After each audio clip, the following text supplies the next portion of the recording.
Bismillah, alhamdulillah, wa salatu wa salam ala rasulillahi amma ba'd. Continuing and reading the different types of contact with a menstruating woman. An-Nawawi rahimahullah ta'ala, he says, Al-Qism al-Thani, Al-Mubasharatu fima fawqa al-surrati wa tahta al-rukba bil-dhakar aw bil-qubla aw al-mu'anaqa aw al-lams aw ghayri dhalika wa halalun bi-ittifaq al-ulama. وقد نقل الشيخ أبو حامد الإسفرايني وجماعة كثيرة الإجماع على هذا. وأما ما حكى أو عن عبيدة السلماني وغيره من أنه لا يباشر شيئا منها بشيء منه فشاذ منكر غير معروف ولا مقبول ولا صح عنه لكان مردودا بالأحاديث الصحيحة المشهورة المذكورة في الصحيحين وغيرهما في مباشرة النبي صلى الله عليه وسلم فوق الإزار وإذنه في ذلك بإجماع المسلمين قبل المخالف وبعده.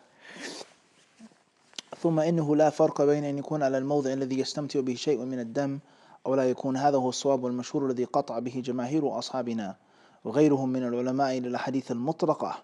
وحكى المحامل من أصحابنا وجها لبعض أصحابنا أنه يحرم مباشرة ما فوق السرة وتحت الركبة إذا كان عليه شيء من دم الحيض وهذا الوجه باطل لا شك في بطلانه والله أعلم. Now he says the second type of mubashara, of contact with a woman who's menstruating, is for a man to touch a woman above the navel and beneath her knees. Above the navel and beneath her knees. He says it doesn't matter how he touches her. He says whether he touches her with his penis, whether he kisses her, whether he hugs her, whether he touches and rubs, caresses her, or anything like this. He says this is halal according to all of the ulama, according to the ijma' of the Muslims. Nawawi rahimahullah ta'ala, he then says, as far as what Abu Hamid al-Isfarayini, he says Abu Hamid al-Isfarayini and many others have mentioned that there is ijma' regarding this issue. It's all permissible from above the navel and also beneath the knee. No difference of opinion regarding that. He says there's one view that's mentioned from someone whose name is Abidat al-Salmani and others that says that a person cannot touch any part of her body, period. He says this view is shadh, munkar, is totally rejected and unaccepted. It's unacceptable. He says it's not, he didn't actually say it. But if they did say it, then it would still be rejected because of the authentic hadith and the sahihain and others, that the Prophet ﷺ, he touched his wives above the izar and his permission to do this according to the ijma' of the Muslims. And this ijma' was something that was agreed upon before these people came along and after they went and passed as well. Okay? Now, very interesting point here to show you one of the cures of the different problems that we have today with Islam and Western countries, things being transmitted from Eastern or Middle Eastern countries to Western countries, the UK, Canada, Birmingham, London, all right, is that two scenarios. The first scenario is something that's been transmitted that's unauthentic. It's unauthentic. The Sheikh didn't actually say that. Sheikh Fulan did not say those words, and if he did, it's been misconstrued. You added something to it, you put your own interpretation, you cut it off, you just made a snippet. But he actually didn't say that. Secondly, if he did say it, then if it's against the kitab and sunnah and ijma', then it's maradud. It's rejected, no matter who he is. No matter what person, what scholar said it, if it's against the clear dalil, then it doesn't hold any weight. All right? There's a golden principle in Islam for a student of knowledge, for a scholar. It's a golden principle for a layman Muslim. Moving forward, An-Nawawi rahimahullah ta'ala, he then says, there's no difference regarding a man touching a menstruating woman with regards to it being some blood on that place or not. He says there's no difference, all right? And this is the clear view of the Shafi'i school, he says, and the ulama besides the Shafi'is as well. And that's because of the hadith which are mutlaqa, unrestricted. Very important point now, stop the tape, is that when the text is unrestricted, it remains unrestricted. And it's not for me, you, this one or that one to restrict them and say, no, you can only wipe over the sock like this, you can only eat this amount in time of necessity, you can only do this if it has this small rip in it. La. The hadith, the dalil is mutlaq. So it's not for anyone to make taqyeed of what Allah and His Messenger made mutlaq. That's another golden principle for your studies in any issue of Islam. Okay, obviously, this statement right here is easier to easily said, more difficult to practice when you read the different statements of Nawawi and others regarding when they put restrictions and conditions on things that are not in the Kitab and the Sunnah. He then says here, خيرا إن شاء الله. طيب, moving forward.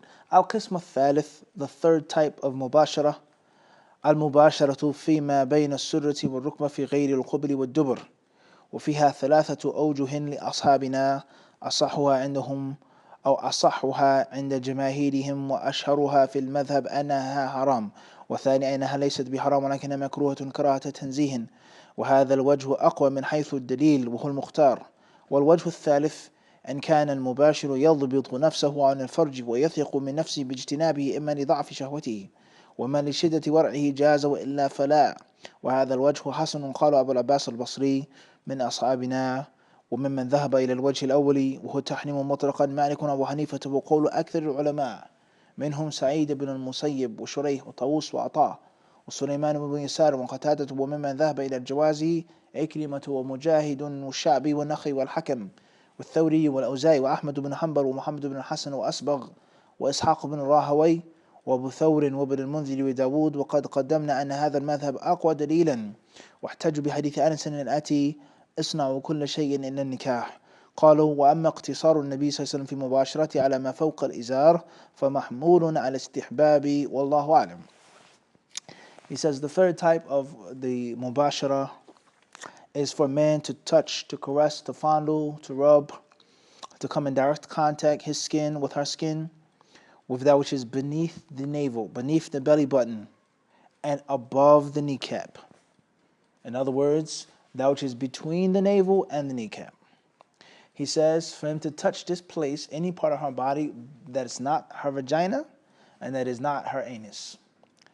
And not her vagina and not her anus. In other words, let's say a woman is menstruating and a man touches her inner thighs. A man touches her buttocks. A man touches her pubic mound. Any part of her body in which he is not entering the anus or the vagina. Okay, that's the third type. He says this view, is it permissible for a man to touch this place when his wife is menstruating or not? He says there are three different angles in the Shafi'i madhab. Three different angles, three different views within the Shafi'i madhab. Number one, which is considered to be the strongest view in the madhab according to most of the Shafi'i scholars. The most famous of them is that it's haram. He can't touch it. Beneath the navel, above the kneecap, stay away from, period. All right? He says here, the second view is that it's not haram, but it's just disliked. It's permissible. He can place his hand, his feet, his private part, or any part of her body beneath the navel and beneath or above the knees as long as he's not entering into her. Okay? He says that's the second view, is that it's not haram, but it's just disliked. He says, and this second view is stronger with regards to dalil. The dalil is stronger. Okay, and it's the mukhtar, the selected view. And it goes to show you how An-Nawawi rahimahullah wasn't just a total blind follower and bigot once more. All right, and also goes to show you how a madhab, an opinion, a view, can be based off of something that's not that strongly supported by the evidence. He says the third aspect is that if the person knows that he can control himself, then there's nothing wrong with that. Whether his lust is weak, he just wants to touch his wife, but he's not going to actually have the ability to, go all the way, or whether he's pious and righteous. Okay, if he can do that, then it's permissible, and if he's too weak, then it's impermissible. All right. So the third aspect, we're still in the Shafi'i madhab now, he says, is that a person who's weak can't go near it. He can't go near the navel nor the knees. If the man is strong, obviously weak meaning he doesn't have the ability to fully fulfill his desires in the anus or the vagina, then he can what? He can do it. Obviously, we're not talking about the ruling of anal sex right here. That's not the place of the explanation of the ruling of that act. We're just mentioning the scenarios and the possibilities, all right? Tayyib, I know he says. He says, in this third aspect is not too bad. Okay. He says, from the ulama who took the first view that it's absolutely haram, he says most of the ulama, this is the jumhur, most of the ulama hold the view that you can't go beneath the navel or above the kneecap. And this was the view of Malik rahimahullah, also the view of Abu Hanifa. As far as the Salaf al-Salih, we have Sa'id ibn Musayyib, Shuraih, Tawus, Ata, Sulaiman ibn Yasar, Qatada, Naam, all who took the first view. As far as the ulama who took the view that is permissible, the second view, Naam, then that was the view of Ikrimah, Mujahid, Sha'bi, Naq'i, Hakim ibn Utaybah, Sufyan al-Thawri, Al-Awza'i, Imam Ahmad, Muhammad ibn al-Hasan, Naam, Asbagh, Ishaq ibn Rahaway, Abu Thawr ibn al-Munzir, Dawood ibn Ali, and many, many others. These are great champions and giants of fiqh here.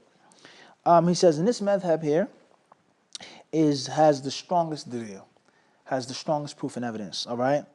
Once again, An-Nawawi shows that the qawl al-jumhur, what the majority of the ulama says, does not necessarily have to be the strongest proof. What the majority of the ulama say does not have to necessarily be the view that is supported by the best evidence. Pay attention, O student of knowledge. In times of argument, from the qara'in tarjih, from the different ways that we determine what's correct, we have 6 points, we have 5 points. From them, we'll call akthar ulama. It's the view of most ulama. It's a qarina. When you have an argument, you're weighing two things and you drop another stone in the side of the scale and it falls down and makes it heavier. But by itself, it's not enough. Okay? So let's pay attention to that, huh? Also, it goes to show you how the Salaf al-Salih, once more, they differed on issues. Not like the people who try to make it seem like that the aqwal, the opinions of the Salaf was so simple and so easy. We're talking about fiqh here. It wasn't that simple, it wasn't that easy. They differed. Okay? He then says here, these ulama, the proof that they use is the hadith of Anas ibn Malik. That's going to come later on, talking about Sahih Muslim, in which the Prophet ﷺ was asked about the Jews, or the Jews being totally away from their wives at the time of menstruation. Naam, that they don't eat with her, they don't sit with her in the house. And the Prophet ﷺ said, "Isna'u kulla shay'in illa nikah." He said, do everything except for the nikah, yani except for vaginal sex. Do whatever you want, just don't enter and penetrate your wife at the time of menstruation. As far as the Prophet ﷺ just going above the izar, beyond the izar, above it, yani, he says, then this yani, shows that it's recommended not to go to that level or that extent, but doesn't mean that it's haram. That's Nawawi's view. Khair, inshallah. Last but not least, the end of the chapter, he says, وَاعْلَمْ أَنَّ تَحْرِيمَ الْوَطْءِ وَالْمُبَاشَرَةِ عَلَى قَوْلِ مَنْ يُحَرِّمُهُمَا يَكُونُ فِي مُدَّةِ الْحَيْضِ وَبَعْدِ انقِطَاعِهِ إِلَى أَنْ تَغْتَسِلَ أَوْ تَتَيَمَّمَ إِنْ عَدِمَتِ الْمَاءَ بِشَرْطِهِ. هذا مذهبنا ومذهب مالك وأحمد وجماهير السلف والخلف. وقال أبو حنيفة إذا انقطع الدم لأكثر الحيض حل وطئها في الحال. واحتج الجمهور بقوله تعالى ولا تقربوهن حتى يطهرن فإذا تطهرن فأتوهن من حيث أمركم الله والله أعلم. Now we conclude the chapter by saying, know for sure that when we talk about the impermissibility of sex and the impermissibility of touching a menstruating woman, okay, he says touching them, for those who say that it is haram in the time of menstruation and after menstruation until she washes up. That's what's meant by that. That you can't have sex with a menstruating woman while she's bleeding for menstruation, nor with her after she stops bleeding until she makes a ghusl. Okay, and also those who say that you can't touch a woman, make normal bashara while she's bleeding, and also when she stops bleeding until she makes a ghusl. And if she can't make a ghusl, she makes tayammum with its well-known conditions. Meaning She doesn't have the water is too cold, whatever the condition is for making tayammum. Naam, from one thing, no 10,000 things. He then says, this is our madhab, and the madhab of Malik, Ahmed, and most of the ulama from the Salaf and the Khalaf, from the past and the present, or the earlier and later generations, better translation. And they, this is the view that they took, Abu Hanifa, he says, if she stops bleeding, لِأَكْثَرِ الْحَيَضِ, if she stops bleeding, he says, for the time in which could be the longest duration of menses, then he can have intercourse with her before she washes up. Or makes the tayammum. Now let's just ask ourselves a question. The majority or the longest period of time that a mens can be, let's say 7 days or 8 days. So based off what Nawawi says, is that Abu Hanifa is saying that if the blood has stopped and she's been clean for 7 days and she hasn't made a ghusl yet, he can have sex with her. The question is, what is this scenario in which it's a normal basic scenario in which someone's thinking about sex, in which a woman has stopped her bleeding for 7 days, she hasn't washed yet, she hasn't made the tayammum yet. And if obviously that can happen in a plane crash, or if someone is stranded and there's no water, tayyib, sahih. But what is the purpose of him saying لِمُدَّةِ أَكْثَرِ الْحَيْضِ, most of the menses? He's dying to have sex with her after 7 days, she hasn't washed up, she hasn't made tayammum, she didn't have no access to purification. Many of these different fiqh issues, the plausibility of them are very unlikely. Okay, other ulama, they may say that Abu Hanifa said is that when the blood stops, she can have intercourse, not for the time of the longest period of menses, even if it's longer than 7 or 8 days. We don't want to get into the technicalities of that issue right here, okay? What's important is most of the ulama hold the view is that a man is not allowed to have intercourse with her, and those who say that he can't do no mubashara at all is the time of menstruation, and after the time of menstruation, until she makes the ghusl, until she makes the tayammum. Khairan, inshallah ta'ala. The proof and evidence is Allah Azza wa Jalla's statement, Surah Al-Baqarah. Allah says, وَلَا تَقَرَبُوهُنَّ, do not approach those women, حَتَّى يَطَهُرْنَ, until they wash, until they clean themselves. فَإِذَا تَطَهَرْنَ, when they become clean and pure, then go to them as Allah has commanded you. We know that the other ulama who hold the view that he can go to her, they use the same ayah. And it's a different qira'ah, in which Allah Azza wa Jalla says, فَإِذَا تَهُرْنَ, when they become clean, and not فَإِذَا تَطَهَرْنَ, when they wash. It shows us the variations of the qira'at and how it can have an effect upon the actual fiqh ruling. Khayran, inshallah, not getting into the details of that issue. Moving forward. Chapter 2, the author says, بَابُ الْإِتِّجَاعِ مَعَ الْحَائِضِ فِي لِحَافٍ وَاحِدٍ. He says, lying with a menstruating woman beneath one blanket, beneath one cover, snuggling or cuddling with your wife and she's menstruating. The ruling on this, meaning the permissibility of it, and that it's not disliked and it's not haram. Hadith 170 and Hadith 171. Author says, Hadith Salamata رضي الله تعالى عنها أنها قالت بين أنا مع النبي صلى الله عليه وسلم مضطجعة في خميلة حضت فانسللت فأخذت ثياب حيضتي فقال أنفستي قلت نعم فدعني فاضطجعت معه في الخميلة. حديث سلمة قالت وكنت أغتسل أنا والنبي صلى الله عليه وسلم من إناء واحد من الجنابة. Hadith 170 and also 171, both reported by Salama. She says, one day I was lying with the Messenger of Allah sallallahu alaihi wasallam, fi khamilatin, some type of garment, some type of fabric, and I got on my menstruation, my menses came, so I snuck out of bed, I got out, and I put on my clothes that I would wear when I'm menstruating. The Prophet sallallahu alaihi wasallam says, are you menstruating? Like, why did you get up? She said, yes. The Prophet sallallahu alaihi wasallam called me back, and he lied down with me beneath this khamila, this type of cover, or this type of robe or throw down type of sheet, however you wish to translate it. And then we have Hadith 171, in which Salama narrates that me and the Prophet ﷺ used to wash up from one vessel making the ghusl of janaba. So Hadith 170 clearly shows us what the chapter heading states is the permissibility of lying with a woman who's menstruating. Okay, and it is not disliked. Okay, nor is it haram. As we explained in the previous chapter, if you can actually touch her body, let alone lying with her, there's nothing wrong with it. That's the main fiqh point. Okay, as far as Hadith 171, why is that there? It doesn't mention anything about the story or about her menstruating and lying in the covers.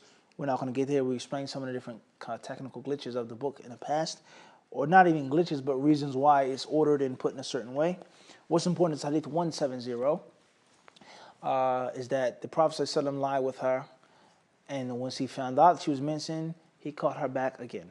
So somebody may say, well, the Prophet didn't know she was menstruating the first time. There may be some type of madhab that says this. The Prophet knew she menstruated and he called her back. So that's the main highlighting point from the hadith. And that's the appropriateness between the chapter heading and the hadith. Okay? The hadith shows us also the permissibility of thinking and guessing. The permissibility of using a context clue to prove something. The Prophet ﷺ said, "Anufisti, you're mincing, that's why you got up and changed your clothes." So it's not necessarily absolutely haram to think or to have a clue or to make a guess, an educated guess. It's not necessarily haram in Islam. All right? Also, this hadith shows us the virtue of Salama, where she was shy, and she was also one who wanted to give the Prophet ﷺ, her husband, utmost respect. All right? Okay, this hadith also shows the nature of the intimate relationship between husband and wife.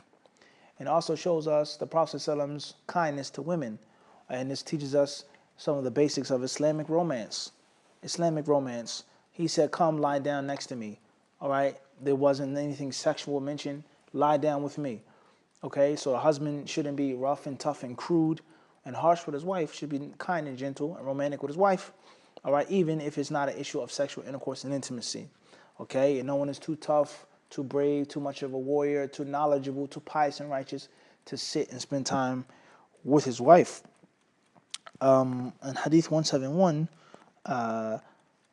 shows us that the Messenger of Allah ﷺ used to make a ghusl together from one vessel. The reason why that hadith is in the chapter is because it's in the end of the chapter in Sahih Muslim. Okay, in Sahih Muslim it says قالت وكانت هي ورسول الله صلى الله عليه وسلم يغتسلان في الإناء الواحد من الجنابة. In Sahih Muslim it says here that and she used to do this with the Prophet ﷺ. It's one hadith, not two different separate hadiths. We explain some of the technicalities of the book. So Hadith 171, this part of the hadith here shouldn't necessarily be here. Okay? Unless it's unless it's a part of Hadith 170, not 171 is a separate. It's not a separate hadith. Okay? And if you're going to make it into a separate hadith, then it should be in the book of Tahara. Okay? Khairan, inshallah. What's important? The permissibility to wash up with your spouse. The permissibility also, as ulama say, to look at your wife's aura and your wife to look at your aura. There's nothing wrong with that. You don't have to be covered up. Also, the concept of mal musta'mal, used water for ghusl, using one ina, and these different issues like this. Allah subhanahu wa ta'ala surely knows best. Walhamdulillahi rabbil alameen.